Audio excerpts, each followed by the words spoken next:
Namaste, Pranam, Gita Dhyanam.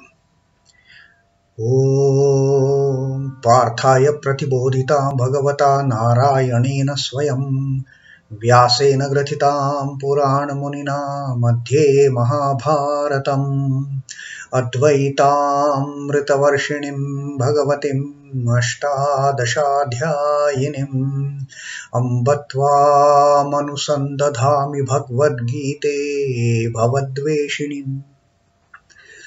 O Bhagavad Gita, with which Lord Narayana himself gave enlightenment to Partha. The ancient sage Vyasa included it in the Mahabharata. O Goddess, showerer of the nectar-like knowledge of non-dualism contained in your 18 chapters. O my affectionate mother, the destroyer of rebirth, I meditate upon thee. Krishna Vandana. Vasudeva Sutam Devam Kansachanura Mardanam Devaki Paramanandam Krishnam Vande Jagadgurum. Son of Vasudeva, the slayer of Kansa and Chanur, extreme delight for Mother Devaki, O Lord Krishna, the supreme teacher of the universe, my salutations to you. Srimad Bhagavad Gita, the Vishwarupa Darshan Yoga, 11th Adhyay, and Arjuna has finally realized who is this friend of mine, whom I consider to be my bosom friend, Sri Krishna, who in reality he is. Having seen that mighty, gigantic, fearsome, terrible, universal form of the Lord, filled with all the compassion, filled with all the mercy, filled with all the grace and love and affection, and also filled with the terrible side of destruction, destroying this entire army, destroying this entire world, entire creation, and having himself told Arjuna that right now I am engaged in wiping out this creation. You wanted to know what is the purpose of my showing you taking up this huge, terrible form? That is my duty. This is what I have to do. I bring forth the creation and I wipe out the creation. I take it back. This time I am here to wipe out all the evil from the face of the earth, and therefore I have killed Drona, I have killed Bhishma, I have killed Jayadratha, I have killed Karna. You be instrumental in fighting this war now. Just pick up your arrow, bow and arrow, and start the fight. I have already planned everything, what is to be done with all these mighty warriors. Don't worry on that count. And then having realized this greatness of the Lord, that Lord is not just this, he doesn't have just this destructive side to it. There is a reason behind this destructive side, because it is in the agenda of the Lord. It is very much in the process of this origin and sustenance and the destruction. It is already there. The destruction is already part and parcel of this creation. Now Arjuna having realized that, now he says, oh Lord, it is so apt, it is so proper that all these people, they start singing your praises, all these devotees, all these creatures, all this entire creation, they rejoice singing your praises, they rejoice singing your glories. That is what all the devotees do. And now Arjuna also realizes why all those evil-minded, they run away helter-skelter in all the directions, trying to flee away from that great cause, that great imperishable tattva of this universe. But the Lord does not spare them also. So that is the kind of the ignorant race. They don't know how to proceed on this path of spirituality and attain enlightenment. And what happens to those enlightened ones, the Siddhas? Arjuna says, it is so apt that Siddhas, they bow down in reverence to you. They bow down to you having realized they are part of you.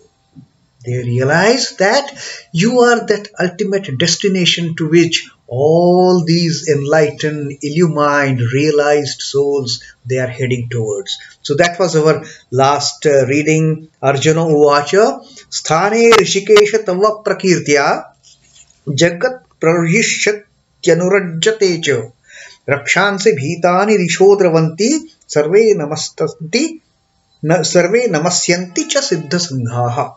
Sthane, it is so apt, it is so meet, it is so proper, O Rishikesha, that Tava Prakirtya Jagat Prarhishyatyanurajjate cha. This entire creation is rejoicing, singing your praises. This entire creation is rejoicing, singing your glories. And Rakshamsi Bhitani Dishaha Dravanti. All these evil-minded people, all these ignorant ones, they are running helter-skelter. They are running pell-mell in all the directions. They don't know what to do now. They are so afraid. They don't have any. They are so directionless. They don't have any objective. They don't have any goal in front of them. They don't have any goal post, for that matter, in front of them. So they are running helter-skelter. They are running pell-mell. They don't know where they are going. And Sarve Namasyanti cha Siddha Sangaha. And those enlightened ones, those Siddhas, they bow down before you in great reverence. Now Arjuna has realized the true import of this great universal form of the Lord. And to this saying of Arjuna, Sri Ramakrishna's teaching was, people are all variously related to Ishvara. Like the creatures, they keep on singing praises, they keep on singing glories of the Lord, they get engaged in Sankirtana and the get-togethers and the meetings discussing the divine glories of the Lord, Satsanga. And then there are ignorant ones. They run away from the Lord. They don't know what to do. And the enlightened ones, they have greatest of the great reverence for the Lord. They bow down before Him. So Ramakrishna had said, Darshis are all His kith and kin. The Siddhas, they are all His kith and kin. The other spiritually advanced people are like His friends and companions. Like the other devotees, those with the devotional fervor, they start singing His praises. They get into satsanga, they get into sankirtana. And the ignorant ones, the commonality is just His creation. So that is what Sri Ramakrishna had taught as far as this shloka of the saying of the Arjuna is concerned.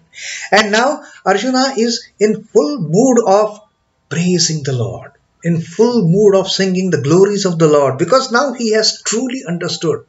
He has truly understood the great purpose, the great nature, the reality of this universal form.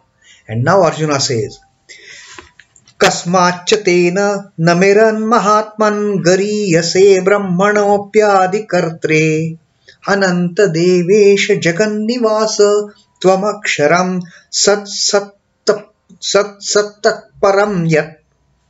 Arjuna says, and why should not these devotees, why should not these aspirants, they sing about your glories?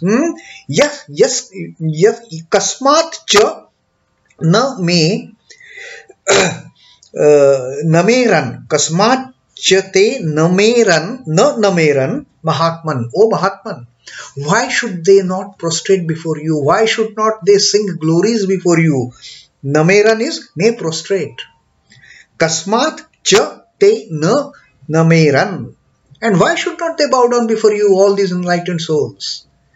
All these realized souls, they got to bow down before you. Why they should not?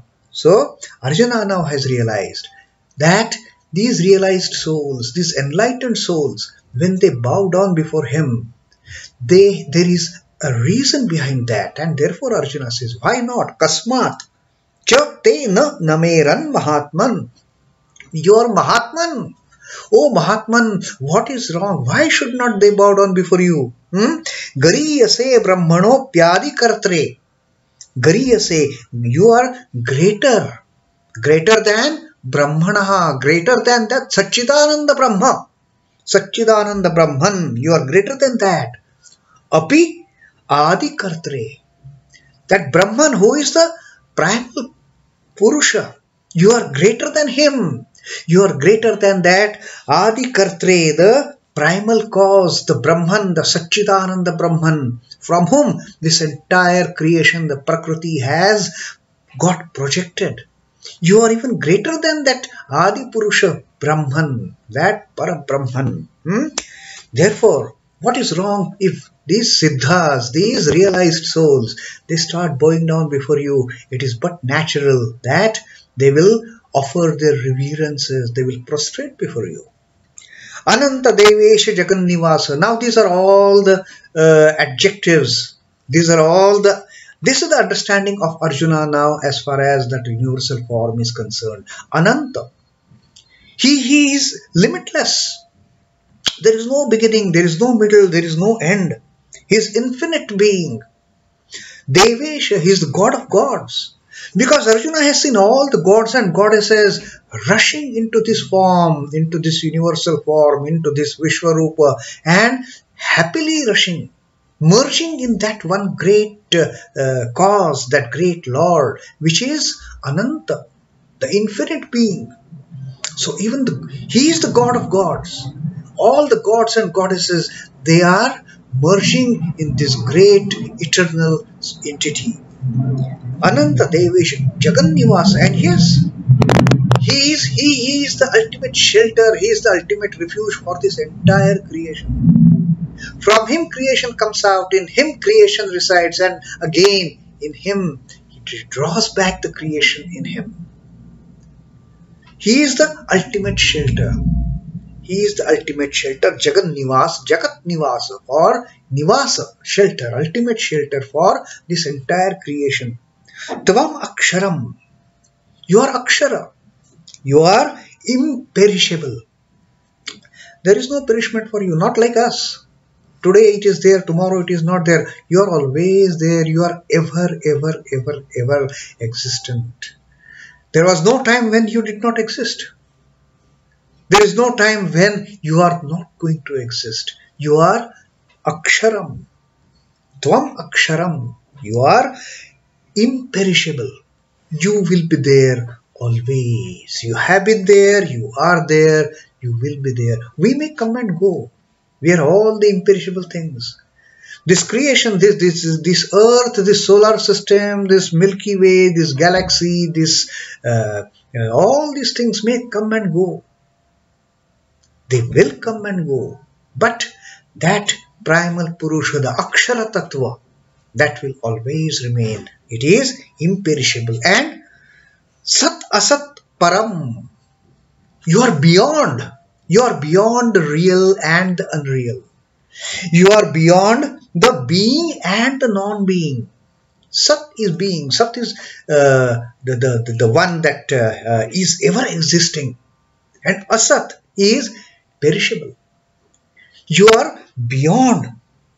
You are param. You are supreme than tat param. You are supreme than those sat and asat. You are supreme than those, the real things and the unreal things. You are supreme one, greater than the reality and the perishable thing.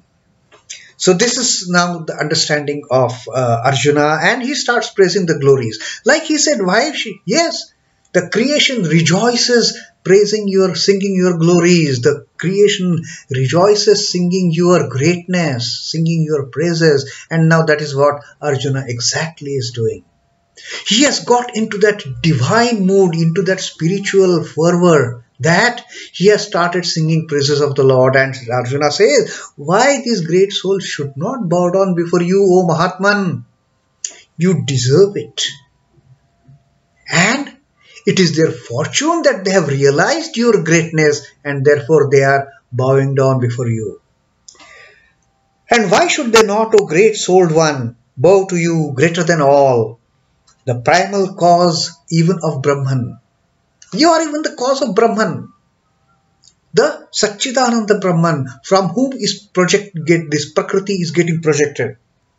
O infinite being, O Lord of gods, O abode of the universe, you are imperishable, the being and non-being, the Sat and Asat, the reality and that which is not real. You are supreme above those.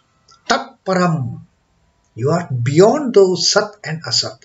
So that is now Arjuna's understanding that the Lord is not only the immanent reality, but the Lord is transcendental reality. Lord is beyond Sat and Asat. After talking about all these qualities of the Lord, being ananta, deveśa, jagannivāsa, akṣara, now Arjuna has ultimately understood that Lord is the ultimate reality. He is supreme. He is beyond tatparam. He is much beyond those real things and unreal things. He is beyond those Sat and Asat. He is beyond that ultimate reality and the facade and the dream and the things which are not real. The glories of God are of course infinite. What else can the realized souls do than going into raptures and extolling Ishvara? And this is what Arjuna has started doing. The sadhaka rises in spiritual stature as he indulges in the praise of the Lord. And Arjuna has become so much spiritually molded now. He is so much on that spiritual path. He is so much driven by that spiritual fervor that Arjuna has now started telling Krishna who he is, that Arjuna has understood for himself. So that is what we will read in the next shloka also. The praises of the great Lord, the glories of the great Lord that Arjuna has understood, having seen the Vishwarupa. Till then, Om Namo Bhagavate Vasudevaya. Sri Krishna Arpanamastu. Jai Sri Rama Krishna. Jai Thakur Jai Ma. Jai Swami.